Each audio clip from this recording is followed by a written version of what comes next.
नवापूर शहरातील मध्यवर्ती आणि नेहमी गजबजलेल्या भागातील एका होलसेल किराणा दुकानाला आज दुपारी भीषण आग लागली। आगीच्या धुरामुळे परिसरातील नागरिकांना एकमेकांना पाहणंही कठीण झालं होतं। मात्र अग्निशमक दलाच्या तत्परतेमुळे मोठा अनर्थ टळला असून आगीत लाखोंचं नुकसान झालं आहे। मिळालेल्या माहितीनुसार शहरातील धडधड या भागातील हितेश मामचंद अग्रवाल यांच्या मालकीच्या होलसेल किराणा दुकानाला आज दुपारी सुमारे 1:30 वाजेच्या सुमारास अचानक आग लागली। भर दिवसा आणि गजबजलेली वस्ती असल्याने एकच धावपळ उडाली। आगीच्या धुराचे लोट दूरपर्यंत पसरल्याने नागरिकांमध्ये भीतीचं वातावरण निर्माण झाले होते। धुरामुळे परिसरातील एकमेकांना ओळखणंही लोकांना कठीण झालं होतं। आगीची माहिती मिळताच अग्निशमक दलाचे जवान तातडीनं घटनास्थळी दाखल झाले।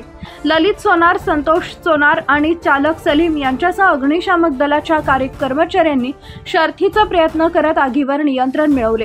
त्यांच्या वेळेवरच्या कृतीमुळे आग अधिक पसरली नाही आणि मोठा अनर्थ टळला। या आगीत दुकानातील लाखोंचा माल जळून खाक झालाय। आगीचं नेमकं कारण अद्याप अस्पष्ट आहे।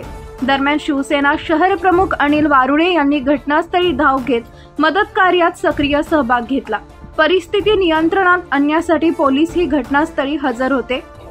आगीच्या घटनेमुळे परिसरात काही काळ तणावाचं वातावरण निर्माण झालं होतं, मात्र आता परिस्थिती नियंत्रणात आहे। पोलीस उपनिरीक्षक Vishal Sonawane, police head constable Nitin Naik या घटनेचा अधिक तपास करत आहेत। घटना स्थळावरील अधिक माहिती शिवसेना शहर प्रमुख अनिल वारुडे, विजय सेन यांनी दिली आहे। शहरामध्ये धडधड्या भारतनगर येथील हितेशबाई अग्रवाल यांच्या दुकानाला शॉर्ट सर्किटमुळे 1च्या सुमारास त्यांची दुकान बंद होती, तेव्हा आग लागलेली आहे।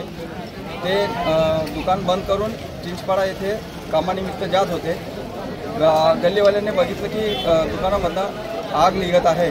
मग लगेच सर्वांनी मदत केली ह्या परिसरातील लोकांनी आणि ते आग दुकान ओपन केली आणि त्यानंतर अर्धा तासानंतर अग्निशमन दलाचा बंब आला। इथं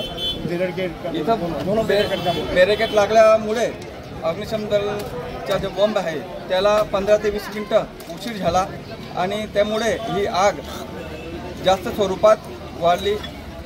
मला तर मी प्रशासनाला विनंती करेल की त्यांच्या दुकानामध्ये खूप मोठं नुकसान झालेलं आहे, त्यांना त्यांचा पंचनामा होऊन त्यांना तातडीची मदत मिळेल।